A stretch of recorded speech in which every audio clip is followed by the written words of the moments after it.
Abra sua Bíblia em João, capítulo 15. João, capítulo 15, verso 1.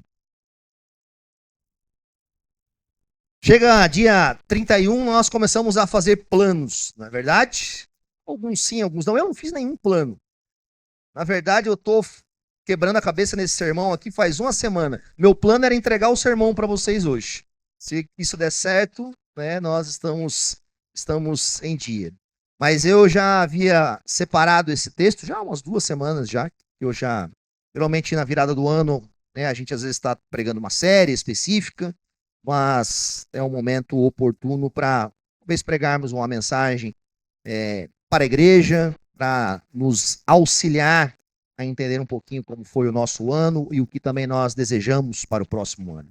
E a pergunta diante do texto de João 15 que eu quero fazer para nós, em uma certa medida, é como viver na presença de Deus.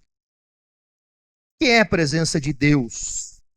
E o que fazemos para, em certa medida, habitarmos na presença de Deus e entendermos o que é isso? Porque muito se fala, né, sobre presença de Deus, queremos viver na presença de Deus, mas às vezes nós nos perdemos um pouquinho nisso. E o texto de João talvez vai nos ajudar a entender. Vamos ler João capítulo 15, verso 1. Nós vamos ler até o verso 12.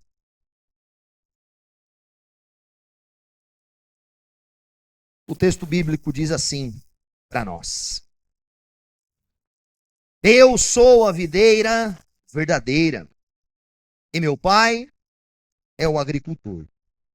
Todo ramo que estando em mim não dá fruto, ele corta. E todo que dá fruto, ele poda, para que dê mais fruto ainda. Vocês já estão limpos pela palavra que lhes tenho falado. Permaneçam em mim, e eu permanecerei em vocês. Nenhum ramo pode dar fruto por si mesmo, se não permanecer na videira. Vocês também não podem dar fruto, se não permanecerem em mim. Eu sou a videira, vocês são os ramos. Se alguém permanecer em mim e eu nele, esse dará muito fruto, pois sem mim vocês não podem fazer coisa alguma. Se alguém não permanecer em mim, será como o ramo que é jogado fora e seca. Tais ramos são apanhados, lançados ao fogo e queimados. Se vocês permanecerem em mim e as minhas palavras permanecerem em vocês, pedirão o que quiserem e lhes será concedido.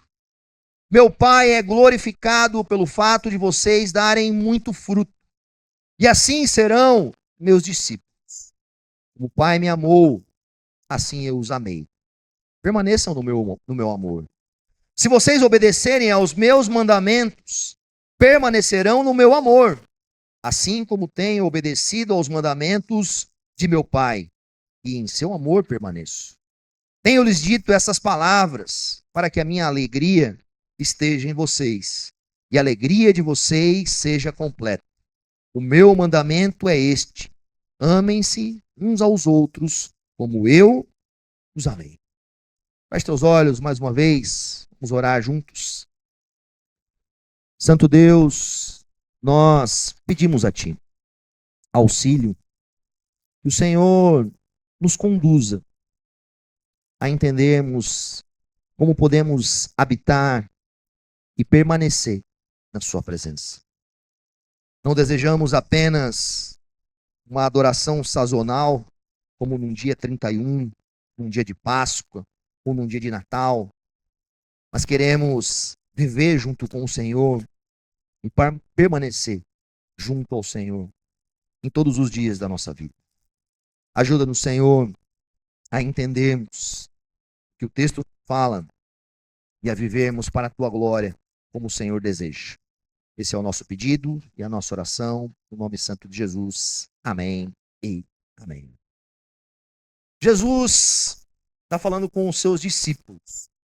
Esse, em João 15, é um dos textos em que Jesus se apresenta como eu sou. Jesus faz algumas afirmações sobre si próprio. E aqui ele se apresenta como a videira verdadeira. Eu sou a videira verdadeira. E meu pai é um agricultor. Aqui, obviamente, nós temos um grande debate, né, acerca dessa questão da videira, sobre Israel, sobre a igreja, sobre o que é a poda, o corte e tudo mais. E não vou entrar muito nesse campo hoje teológico desse sentido. Eu quero olhar mais de forma específica a como nós, como povo de Deus, podemos permanecer no Senhor, viver na presença de Deus. É interessante que Jesus aqui não disse para nós, seja melhor, faça o melhor que você puder. Faça com sua força, com o seu braço, entregue-se ao melhor que você consegue. Não, não, não. Jesus disse algo simples: permaneça. Permaneça. Quando nós pensamos sobre a presença de Deus, nós temos que primeiro desconsiderar algumas ideias equivocadas que nós temos. Nós criamos dentro da nossa teologia, dentro da nossa religiosidade. A presença de Deus não é um clima espiritual. Porque às vezes a gente pensa, né? Nossa, esse ambiente hoje aqui está mais espiritual. Então, isso quer dizer que supostamente há uma presença de Deus. A presença de Deus não necessariamente está presente quando você se arrepia, ou quando a cortina balança, ou a luz pisca, e você, tem alguma coisa acontecendo nesse ambiente. A presença de Deus não é uma atmosfera, um momento emocional do culto, ou o culto da virada, ou o culto do Natal, ou aquele momento do ano em que você o ano todo não andou, não buscou a presença de Deus, mas você fala, agora eu vou lá, que é para dar um reset, que é para eu viver a presença de Deus que está talvez naquele lugar. Às vezes nós caracterizamos a presença de Deus com esses tipos de lugares. Hoje, dia 31 de dezembro, e não tem problema você estar aqui. Amém? É muito bom que você esteja aqui. Mas às vezes a gente cria uma atmosfera mística de que estar aqui, ou estar lá no estádio onde vai ter, ou estar em outro lugar que vai ter isso, aquilo, aquele outro. Lá a presença de Deus vai estar de forma mais clara, palpável. A presença de Deus não se trata do entrar e sair, aproximar e afastar, aquecer e esfriar. Jesus fala, permaneça. É interessante que a gente tendencia a pensar na presença de Deus como lugares, como circunstâncias, como emoções, como momentos, como circunstâncias diversas. Mas Jesus está dizendo para nós que a presença de Deus não é essas coisas. É Ele. Permaneçam em mim. E eu permanecerei em vocês. Jesus está referindo-se a Ele como divino, obviamente, e instigando nós que desejamos a presença de Deus a permanecer nele. Um dos maiores erros na nossa vida espiritual de fé é achar, por exemplo, que Deus está em um ponto e nós estamos em outro, então nós nos movemos diariamente para chegarmos naquele ponto e estarmos na presença de Deus. Nós precisamos tomar um cuidado com isso. Nós criamos uma falsa sensação de presença e fazemos dos nossos atos religiosos, um condicionamento para estarmos ou não estarmos na presença de Deus. Não é a busca por um lugar sagrado, é a permanência em uma pessoa sagrada. Não é a busca por um ambiente que crie para você uma atmosfera que leve os seus sentimentos e as suas emoções a uma perspectiva de que a presença de Deus está ali e não está lá. Isso nos vicia. Isso se torna uma dopamina gospel. Não é verdade? A gente então começa a caçar essas coisas. Por quê? Porque a gente entendeu errado a presença de Deus. Talvez a gente foi ensinado errado.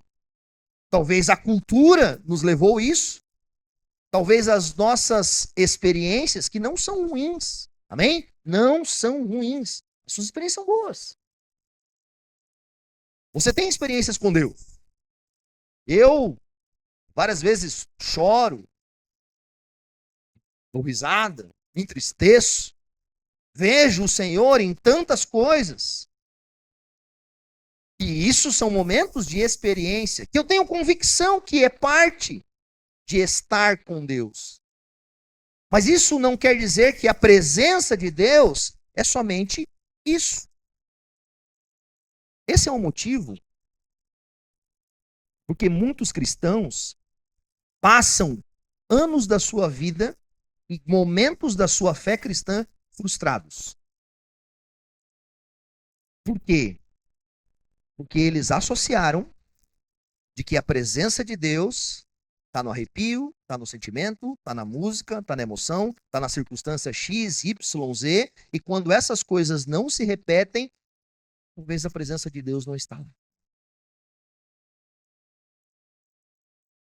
Nós devemos fazer uma autoavaliação e talvez nos perguntar: será que para alcançarmos, para vivermos, para estarmos na presença de Deus, precisamos dessa atmosfera, dessa emoção, desse sentimento, dessa música, desse hino certo, dessa hora certa? Será que nós precisamos produzir essas coisas para que Deus venha? Para que Deus nos dê? Parece muitas vezes que a nossa fé, que deveria ser fundamentada em algumas coisas, está mais sustentada em coisas subjetivas do que numa fé objetiva. A maioria das vezes, nós buscamos uma sensação e não o Cristo. Deixa eu repetir. Nós buscamos a sensação. E não há um problema, igreja, não há um problema em ter sentimentos. Amém?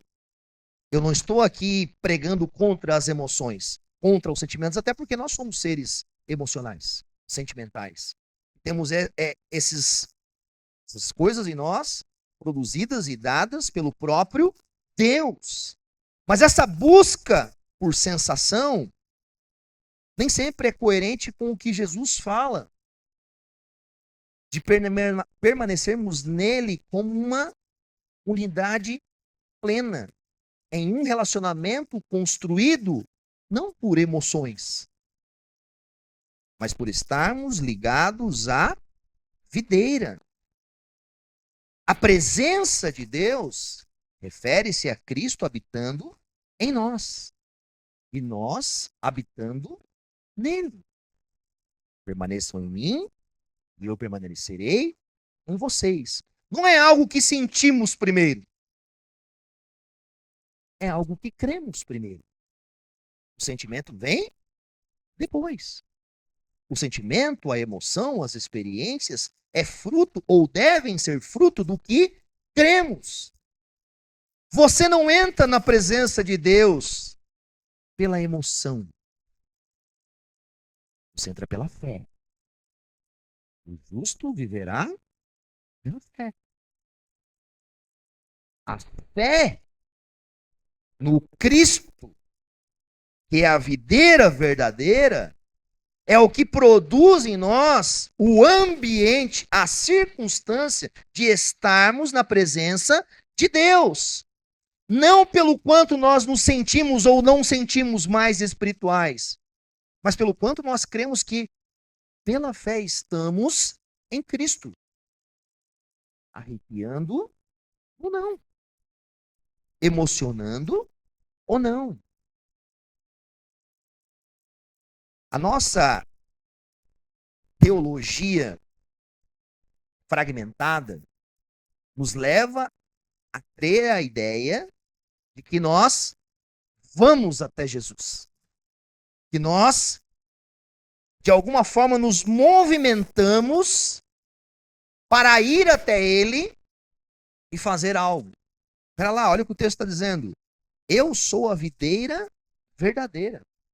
E nós somos os ramos. Vou desenhar para nós. Você já viu um ramo no chão levantando sozinho e andando e indo até a videira? Falando assim, ei videira, tô aqui. Não, não.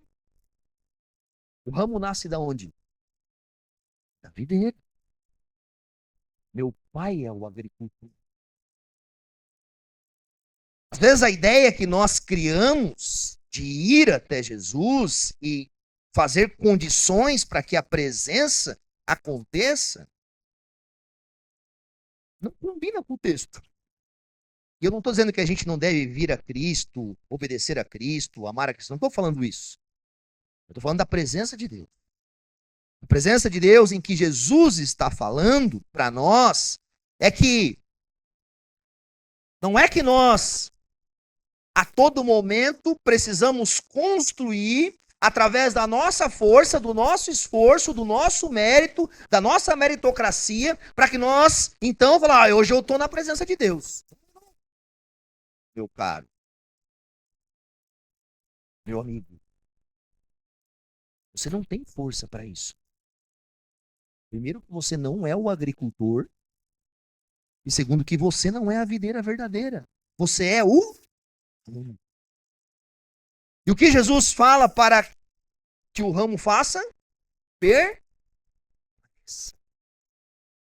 Permaneça. E aqui, muitas vezes, está onde muitas pessoas tropeçam em relação à presença de Deus. Eles não querem permanecer na videira. Eles querem sentir a videira. Eles não querem preservar a fé e se manter lá, convictos, conscientes de que Deus é fiel, de que Deus me salvou, de que Deus me inseriu em uma aliança eterna e nada pode nos separar da mão de Deus que está em Cristo Jesus, mas nós fazemos um esforço sobre-humano e nos sentimos, presta atenção, cansados, sobrecarregados, frustrados. Porque mentalizamos ou criamos uma ideia de que isso era realizado a partir do nosso próprio esforço. Eu não li o texto todo, mas eu poderia ler. Jesus, no final do texto, vai falar para nós. Vai falar que sem Ele, nós não podemos fazer nada. Nada. Vocês não me escolheram, mas eu os escolhi. Para irem darem fruto, muito fruto, fruto que permaneça. Está lá no verso 16. Nós precisamos tomar um cuidado. Por quê? Porque a presença de Deus, não que nós não possamos ter a sensação de ver na medida que nós buscamos, eu não estou dizendo para você não buscar. Mas o primeiro passo para você, para mim, porque esse texto é para mim também, eu lutei com ele a semana toda, é permaneça. Permaneça. Permaneça. Permaneça. Nós temos dificuldade em permanecer. Permaneçam em mim, Jesus. Permaneçam quando não sentir. Permaneçam quando não ver. Permaneçam quando as coisas ficarão ao contrário. Permaneça quando tudo for do outro lado. Permaneça quando não for o político que eu gostar. Permaneça quando for o político que eu gostar. Permaneça quando... Permaneça, permaneça, permaneça. O ramo não trabalha para produzir a vida. Não, não, de maneira nenhuma. O ramo permanece. E por ele permanecer e frutificar, a vida acontece. A vida acontece. Talvez uma das grandes dificuldades dos nossos irmãos cristãos modernos é permanecer. Quantas pessoas você já viu não permanecendo? Talvez você não permaneceu. Talvez você não sustentou. Primeiro ponto do nosso sermão hoje. Permaneça. Volta lá no seu caderninho 2026. As suas metas. Permanecer. Permanecer. Porque a fé que não permanece pode ser caracterizada por uma fé falsa. Sabe? Porque o que vai demonstrar que a sua fé era uma fé correta e íntegra a longo prazo? Se você permanecer até o fim. Permaneça. Eu sei que eu estou repetindo muito isso, mas é porque como pastor, eu vi quantos irmãos abandonarem a fé esse ano. Quantas pessoas por motivos banais não permaneceram. Nenhum ramo pode dar fruto por si mesmo, se não permanecer na videira. Nós não permanecemos por merecimento. Nós não permanecemos por desempenho. Porque nós somos bons. Não, não, não. Nós permanecemos porque nós queremos que Deus é bom. Faça da sua fé essa lembrança. Olha os mantras de viradas do ano, né? Fala para si mesmo, assim, Senhor, eu quero permanecer. Eu não gosto muito disso, mas estou falando para vocês, hoje pode tudo. Não, não pode tudo não. Senhor, me ajuda a permanecer. Sabe por quê? Eu não tenho dúvida. Eu não tenho dúvida. Se você entender que parte de viver na presença de Deus tem a ver com você permanecer, a graça de Deus vai te ajudar. Ela vai te ajudar. Ela vai derramar sobre você. A presença de Deus não se conquista pela intensidade do homem, mas pela constância. O crente que permanece, e ele entende que a presença de Deus está nele, e ele nela, e há uma conjunção deste habitar, ele não precisa ficar buscando emoções, sensações ou lugares. Ele é como um santuário vivo. Deus está em nós. Não está? Deus habita em nós. Isso é muito legal. É legal mesmo. Por quê? Porque quando você transiciona a sua mentalidade de que a presença de Deus é um lugar, é uma coisa, é uma circunstância, e isso gera um esforço em você, e você vive que nem um hamster correndo na rodinha o tempo todo, mas você entende que Cristo está em você, Ele chama você a permanecer pela fé, o que acontece com você? Você descansa. Você descansa. Sabe, eu não estou dizendo o descanso passivo, de não fazer, de não amar, de não orar, mas é um lembrete. Eu só preciso permanecer, que Ele me ama, Ele me salvou, e eu preciso continuar, porque Deus me chama a isso.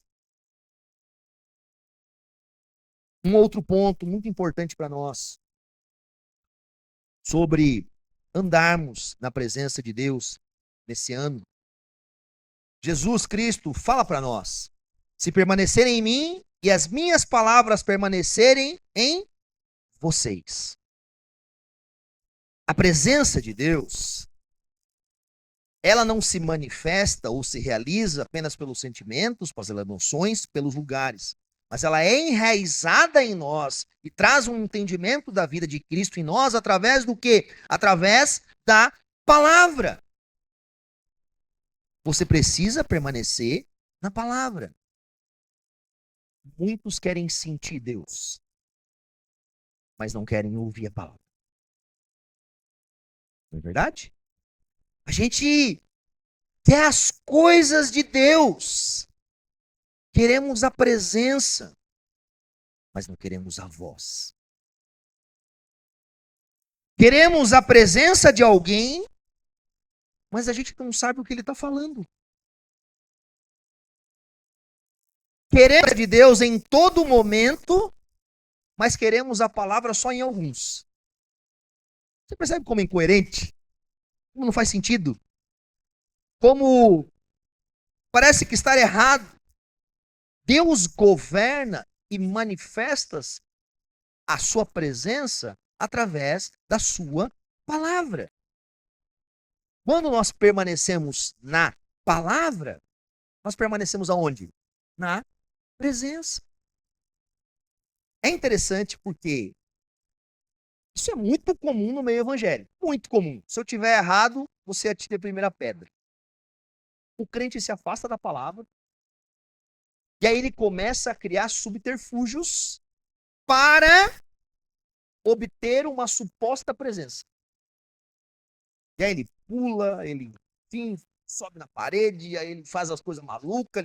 Por quê? Porque ele precisa criar alguma coisa que supostamente dê a ele o quê? Uma sensação de presença. Mas o que acontece com esse tipo de circunstância da palavra? É passageiro. É um vento. Parece bonito. Parece legal. Mas amanhã o vento sumiu. Não dá fruto. Não está em constância. Não muda. Por quê? Porque a presença de Deus está de forma direta ligada com a palavra de Deus. Muitos vivem fracos na fé, frustrados na fé. Por quê? Porque dependem de emoções, circunstâncias, para supostamente estar na presença de Deus. Mas a fé que é genuína depende e provê da palavra. Você não precisa ficar produzindo elementos estranhos. Você pode permanecer em Deus mesmo no silêncio, desde que você esteja enraizado na palavra. Deus pode não falar. A presença de Deus não desaparece quando você não sente. Deixa eu repetir isso para nós. A presença de Deus não desaparece quando você não sente. Ela continua lá. Mas muitos de nós desaparecemos de buscar a palavra de Deus, para buscar Ele quando não sentimos. Muitos de nós se perdem quando substituímos o entendimento que para permanecermos em Cristo devemos permanecer em sua palavra. Se vocês permanecerem em mim e as minhas palavras permanecerem em vocês. É intrigante porque muitas pessoas sabem o que a palavra diz, entendem o que a palavra ordena, mas negligenciam isso. Colocam os seus sentimentos em primeiro lugar. Colocam as suas emoções em primeiro lugar. Colocam as suas ideologias, colocam as suas vontades. Presta atenção nisso. Onde a palavra de Deus não governa, Deus não está presente. Agora, há poucas semanas, eu tive conversa com algumas pessoas. Eu sei que é difícil com um pastor, eu não estou expondo um ou outro fulano, mas com algumas pessoas eu conversei e eu lembro que uma delas muito. Ela conversou comigo, ela veio, ela falou que estava lá fazendo algo. Eu falei, é errado, a palavra diz isso. Não, pastor, mas eu sinto. Não importa o que você sente. Deus não está de acordo. Você não está debaixo da vontade de Deus se a palavra diz X e você diz Y. Não está. Não está. Não importa o quão bom você acha que é. Ou você é o Criador dos céus e da terra. Ou você produz presença de Deus sem palavra de Deus. Ou você sustenta-se no amor de Cristo, isolado do que Cristo falou. As pessoas que tentam sustentar a presença de Deus isolada da palavra se tornam instáveis, se tornam fracas, se tornam vulneráveis, são suscetíveis a qualquer vento de doutrina, não sabem o que creem, são levados por enganos, por erros, por parasitas, por tantas coisas equivocadas.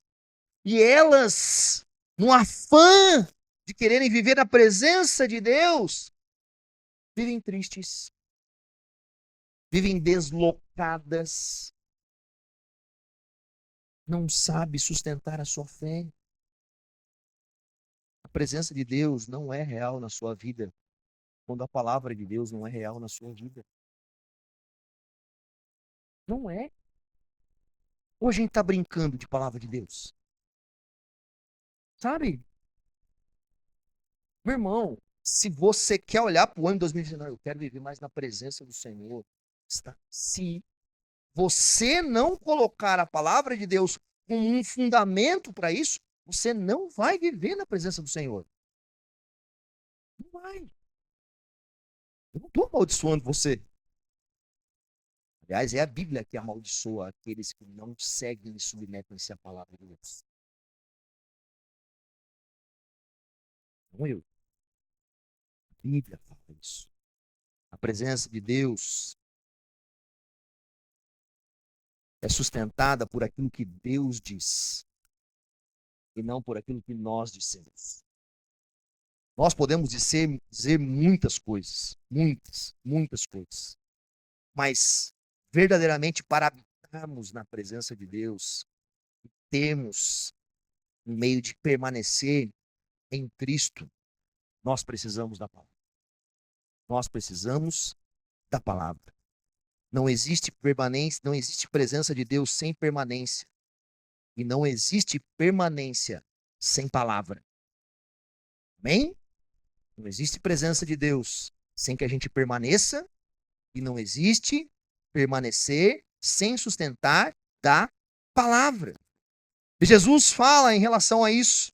Quando ele está dizendo sobre a palavra, logo em seguida ele fala: e as minhas palavras permanecerão em vocês, pedirão o que querem e lhes será concedido. Ó, promessa para o ano novo. Você quer pedir para o Senhor o que quer e será concedido? Pastor, eu quero. Permaneça na palavra. Se você permanecer na palavra, verdadeiramente, você não vai pedir coisas contrárias à palavra.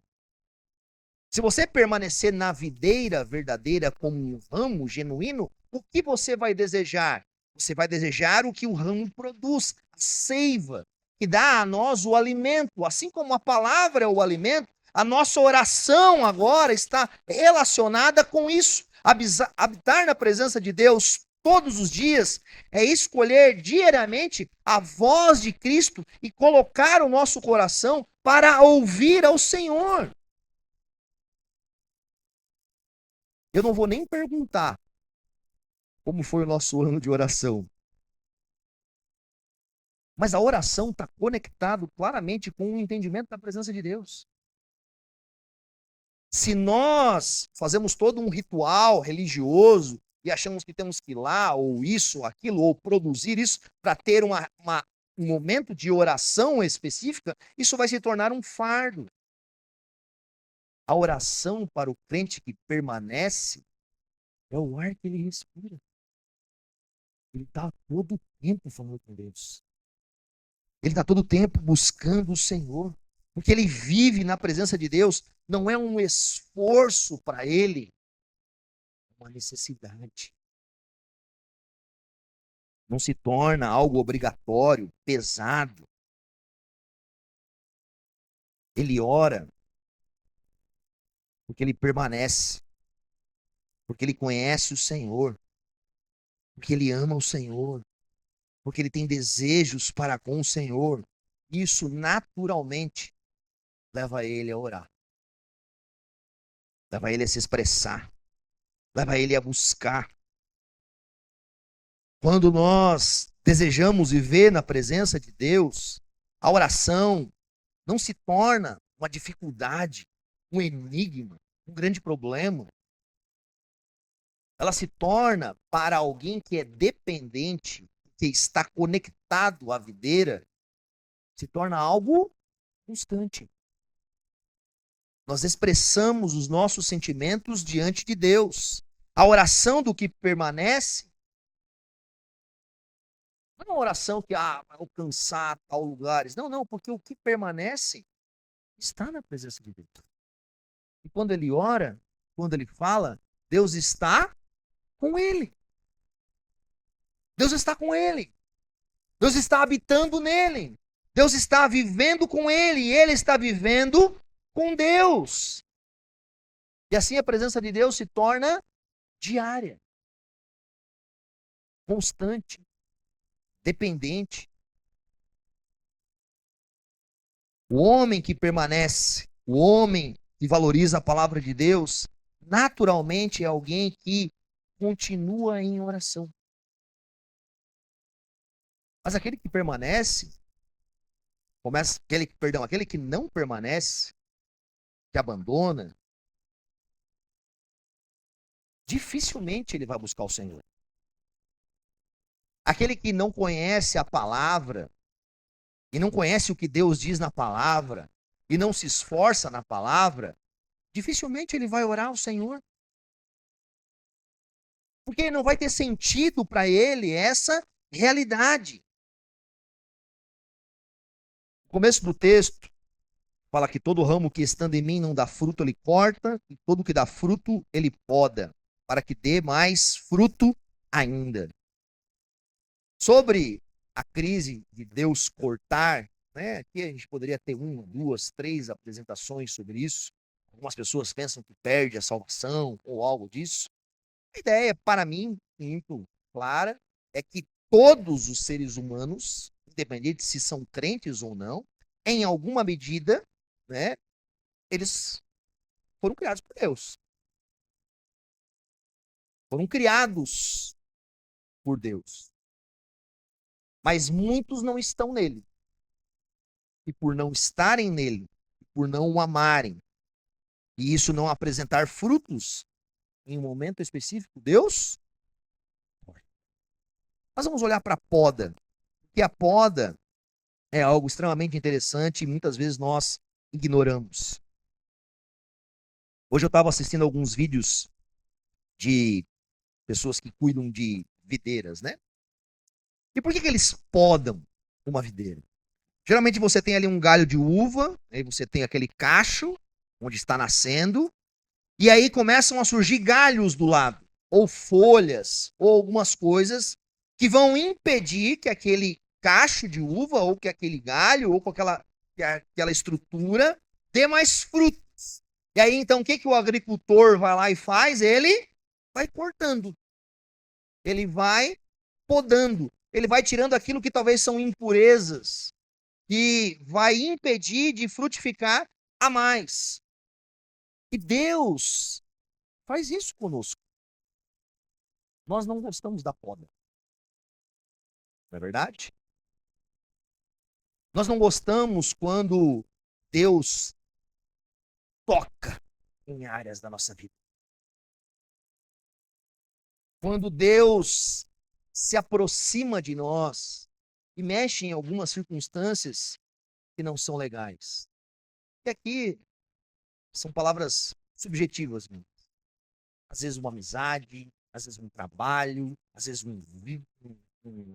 alguma circunstância adversa, às vezes algo que você está fazendo está tirando você de amar mais o Senhor. Deus nos ama através da poda. Olha só que legal. A poda é o momento mais próximo que o agricultor chega da videira. É quando ele bota a mão no galho. É quando ele bota a mão perto de nós. E aí ele raspa algumas coisas. Ele vai tirando algumas coisas. E é doloroso, porque a gente sente um incômodo. Aquilo estava ali há tanto tempo. A poda não vem para nos ferir, vem para libertar. Deus poda para quê? Para que dê mais fruto. Deus poda as nossas vaidades. Deus poda mau hábitos, relacionamentos, vícios, paixões. No final, eu vou pedir para você orar para Deus podar você em 2026, tá? Deus precisa podar você. Deus precisa tirar de você coisas que são ruins em você. Às vezes você não vê isso. Às vezes você não vê que aquele fulano X ou Y, aquela pessoa, aquela circunstância, você não consegue perceber que lá na frente talvez aquilo vai incrustar tanto em você que você não vai conseguir mais dar frutos. Mas o agricultor vê. O agricultor está vendo de fora. Sabe, ele está olhando de uma outra posição. Todo ramo que dá fruto, ele poda. Para que dê mais fruto. Deus precisa nos podar. Você precisa aprender, talvez, em 2026, parte de você viver na presença de Deus, passa pela poda do Senhor na sua vida. Sabe? Passa por isso. É uma luta nossa, não é verdade? Que a gente começa a abraçar coisas que Deus está louco para arrancar. O cristão, muitas vezes imaturo, ele se irrita com a disciplina de Deus. Meu filho de 4 anos também faz isso. Ele não gosta quando eu falo para ele que ele tem que sair do banho depois de 40 minutos. Ele não gosta quando eu falo para ele que tem que desligar o desenho, porque eu sei que ele está ficando viciado naquele desenho. Ele não gosta quando eu falo para ele que ele tem que dormir, porque no outro dia ele vai ter que acordar cedo. A gente vai se acostumando a algumas coisas que não fazem parte da vida que Deus deseja para nós. A presença de Deus nunca é tão real quando nós passamos pelo vale da sombra e da poda. Olha para os personagens bíblicos. Todos eles foram podados por Deus. Todos eles passaram por circunstâncias que levaram eles a ser mais maduro, a ser mais fiel, a ser mais convicto, a serem tirados de circunstâncias. Muitos ficam orando, pedindo ao Senhor, Senhor, eu quero mais intimidade com o Senhor, eu quero mais isso, mas não querem ser podados. Senhor, eu quero conhecer a tua face, mas está cheio de folha, tu não consegue enxergar nada. Senhor, eu quero entender da tua presença, mas tem um monte de galho atravessado ali que tu não vê nada. Se você quer perceber mais o Senhor, a presença da sua vida nesse próximo ano, ore pedindo para Ele podar as coisas que estão sujando a sua vida. Ore pedindo para Ele dar uma atenção especial a você. Ele é o agricultor. O agricultor ama cuidar da sua videira. Ele tem prazer. Cada vez que ele vê um filho dele, ele tem prazer em corrigir aquilo que distancia o filho dele do amor dele. A disciplina do Senhor é parte do amor. A poda de Deus não é uma punição. É Deus te preparando para que você possa dar mais e frutos que permaneçam. A não ser que você não queira dar frutos. Isso é um grande problema. Quando Deus poda, Ele não poda à distância. E às vezes a gente sente como se Deus estivesse fazendo algo ruim em nós. Mas é porque nós nos acostumamos à sujeira. Ele precisa nos limpar. Em algum texto, alguns textos, talvez, na sua versão aí, substitui o termo como poda, como limpa.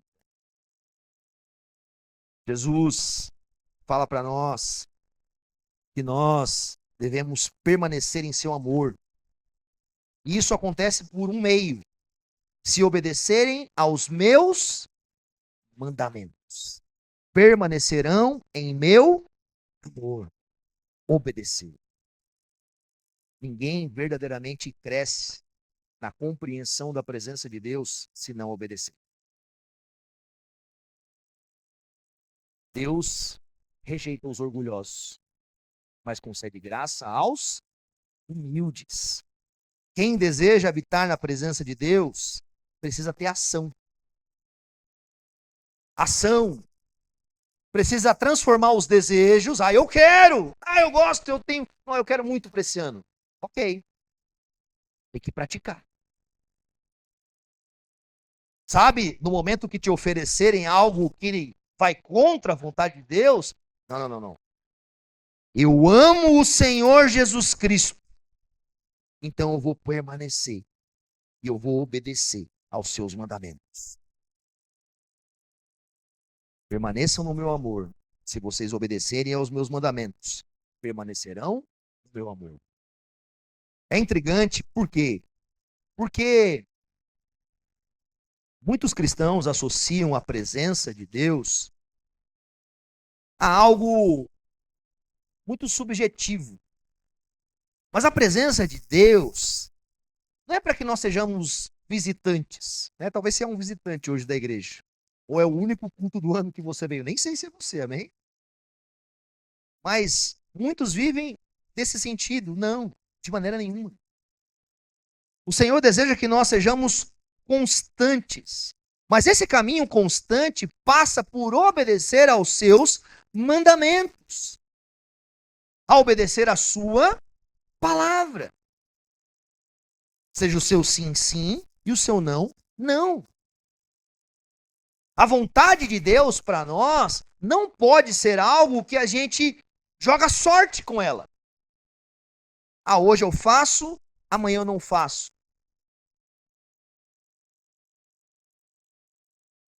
Muito desse estudo, lendo em alguns comentários, mas em especial num sermão de Charles Spurgeon, várias citações aqui, faço referência a ele. Algo que ele fala num sermão sobre isso, ele diz que a obediência é a linguagem do amor maduro. A obediência é a linguagem do amor maduro. O amor imaturo é dos nossos filhos. Eles são imaturos, eles não sabem por que eles devem obedecer. Eles não entendem. Eles ainda não conseguem ter uma relação certa entre amor, obediência ou algo do tipo. Mas nós que entendemos que fomos amados, nós não perguntamos no que nós devemos obedecer, mas como a gente obedece mais. O crente que quer permanecer na presença de Deus, ele é como o Salmos 1, eu vou pregar ele no domingo. Ele tem prazer na lei do Senhor. Eu já falei isso várias vezes, vou falar domingo que vem, de volta eu vou falar hoje. A gente está tão incrustado com a sujeira do mundo que a gente acha que a obediência é difícil. Olha só a nossa religião pervertida teologicamente. Obedecer ao Senhor é um desgaste, é doloroso. Não, meu amigo. Doloroso é ser preso. Doloroso é ser pego fazendo algo errado. Doloroso é perder um casamento. Doloroso é estragar um empreendimento, uma empresa de anos, porque você fez uma falcatrua e foi preso. Doloroso é ter que explicar para sua esposa, para os seus filhos, que você mentiu. Isso é doloroso. Obedecer não é doloroso para aquele que permanece, para aquele que ama. É doloroso para aquele que não é um ramo da videira. Aquele que não conhece o agricultor. Aquele que não conhece o amor de Deus. Para esse é doloroso. Para esse não vai fazer sentido para ele. Mas para aquele que sabe que Deus tem uma aliança com ele, ele vai amar, obedecer. É interessante que a obediência, ela é a trilha do caminho para a presença de Deus.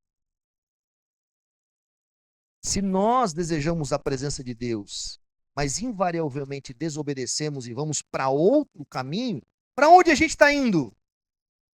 Deixa eu perguntar para você, se você verdadeiramente, você sabe que está errado, você sabe que não deve fazer, você sabe que Deus não se agrada disso, mas você escolhe isso, para onde você vai? Para onde esse caminho te leva? Senhor, eu te amo, mas eu não desejo os teus mandamentos. Isso é uma insensatez. Isso não é amor. Isso é uma farsa. Às vezes a gente não entende. É difícil ser cobrado por circunstâncias, mas a gente é chamado a obedecer. A obediência mantém essa porta aberta da presença de Deus. Lê o Antigo Testamento. O povo desobedecia, Deus então fechava a porta da sua graça, muitas vezes para eles. Eles eram levados escravos, eles eram levados para a Babilônia, eles eram colocados em circunstâncias totalmente adversas. Por quê? Porque aquilo que nós plantamos, nós colhemos. Se você é um ramo, uma das coisas que você deve entender é que você não deve plantar separadamente da videira. Se nós não permanecemos no amor de Cristo, se nós nos escolhemos por Jesus, se nós queremos ser um ramo separado da videira, nós vamos ser cortados e jogados fora. Só permanece na videira, Deus só mantém lá quem o ama, quem reconhece que Ele é o Senhor e quem depende do Senhor. Quem depende do Senhor. Não tem lugar para a videira verdadeira, para outra raiz. Você não foi chamado para ser uma raiz. Você foi chamado para ser um ramo.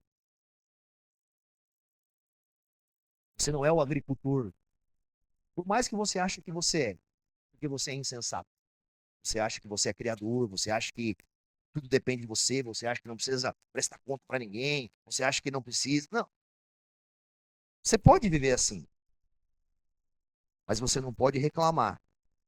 No dia que o Senhor da glória voltar, pegar esses ramos, apanhá-los e lançá-los no fogo. Você não pode reclamar. Porque você não o amava. Você pode até ter uma característica de ter algo. Mas aqueles que têm algo separado de Deus, não têm algo para toda a vida. Por fim, Jesus está desejando que nós demos fruto. Fruto que permaneça. A palavra de Deus, ela serve como um alimento para produzir em nós, para realizar em nós. Deus quer fazer com que o seu povo frutifique. E muitos cristãos negligenciam isso. Muitos cristãos não entendem que o Senhor, em todo momento, está trabalhando em nós. Deus, Ele quer em você, Ele quer produzir frutos em você. É o desejo do Senhor Por quê? Não faz sentido para um agricultor uma vinha que não frutifique. Você, presta atenção, você plantaria uma árvore frutífica na sua casa para não dar frutos? Você se esforçaria para produzir uma vinha e olhar para ela e falar: ih, não deu em nada, mas tá bom. Não.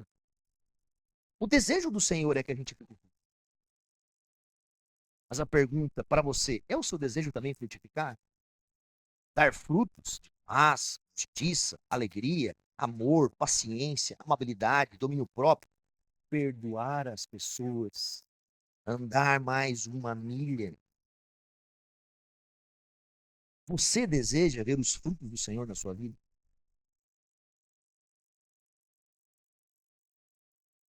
Uma palavra para a nossa igreja. Eu tenho 6 minutos. Acredito que um erro da nossa igreja esse ano foi ter abandonado o desejo de frutificar. Muitos querem habitar na presença de Deus, mas querem que a presença de Deus seja apenas uma coisa para eles, como uma represa só para eles, como algo que encha eles e fala: ó, que legal, agora eu estou cheio, agora Deus me capacitou, agora Deus me encheu do seu conhecimento.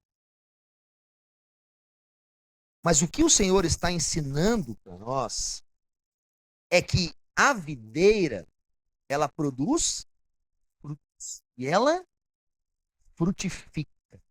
Deus não enche vasos para que eles permaneçam fechados. Deus, ele quer que os seus filhos transbordem. Que os frutos gerem frutos em outros ramos. O chamado de Deus é sempre um chamado para a missão. Deus não salvou você para encerrar em você a missão da obra de Deus. Sabe, Deus não salvou você, não podou você, não frutificou você, não amou você, não permaneceu em você, para que tudo isso permaneça em você. A não ser que você seja a videira verdadeira. Não, não. O seu ramo. Você é o ramo. O crente sem frutos, embora ligado à videira, não exerce o propósito para a videira. Como nós temos dificuldade de servir os nossos irmãos, de ensinar os nossos irmãos, de discipular os nossos irmãos, de se relacionar com os nossos irmãos, de sermos intencionais na vida com os nossos irmãos, de nos darmos a comunhão com os nossos irmãos, de estarmos presentes com os nossos irmãos, de participar das atividades religiosas, não apenas como meio para encher o meu cantil, mas para transbordar sobre a vida.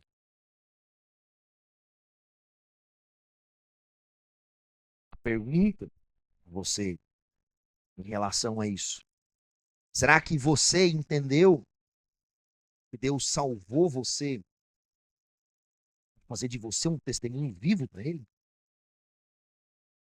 Vocês receberão poder quando o Espírito Santo descer sobre vocês e serão minhas testemunhas.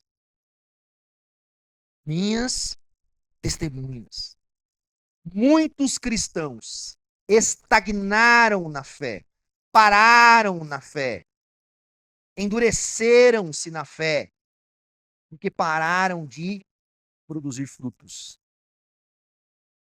Porque olham para a vida com Deus apenas para si.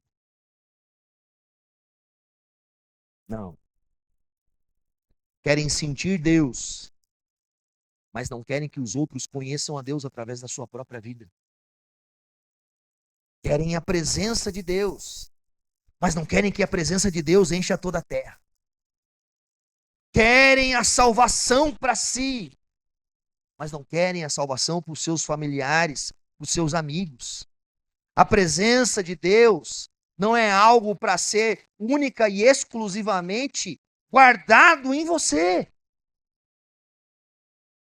Porque se você, em 2026, quiser manter a presença de Deus só para você, não honrar o Senhor com o seu testemunho, com a sua fé, pregando, ensinando, discipulando, se envolvendo com outros irmãos, você vai chegar no final de 2026, talvez como você está em 2025. Não sabe.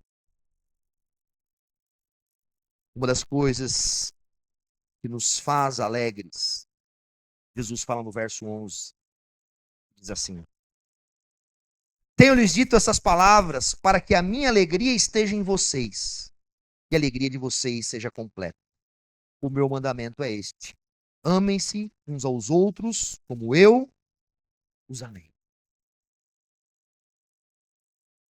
Uma das coisas que demonstra que verdadeiramente nós estamos vivendo na presença de Deus é fazer com que a presença de Deus na nossa vida transborde através do amor, do perdão, do cuidado, do ensino, da relação, da vida para com os outros. Nós vivemos em uma época de relações virtuais. Nós não queremos falar com pessoas, nós não queremos lidar com problemas de pessoas, nós não queremos estar perto das pessoas. Por quê? Porque nós não entendemos o Evangelho. Nós queremos o Evangelho. Mas o Evangelho não é só para você. O Evangelho que te alcançou é para que você dê frutos, para que você alcance pessoas, para que fale desse amor grandioso de Deus que iluminou o seu coração, que mudou a sua história, que transformou a sua vida. Se você estagnar na fé, não falar de Jesus, vai chegar um momento que você vai se sentir cansado. Se você não se dedicar a amar os outros como o Senhor lhe chamou para amar, e você achar que a presença de Deus é única e exclusivamente para sustentar o teu conhecimento e o teu intelecto, talvez o teu conhecimento e o intelecto não estejam nem perto da presença de Deus. Nosso conhecimento, se não for transformado em piedade, na busca de frutos nas outras pessoas, nosso conhecimento é vazio. Não serviu para nada. Deus deseja frutos. Para nós encerrarmos as palavrinhas do nosso sermão: permanecer na palavra, em oração, tenha alegria com a poda, seja obediente, tenha frutos e frutifique. Você quer viver na presença de Deus em 2026? Faça essas coisas. Permaneça. Permaneça na palavra. Permaneça em oração. Se alegre com a poda. Obedeça. Preserve os frutos que Deus está colocando em você e frutifique nas outras pessoas.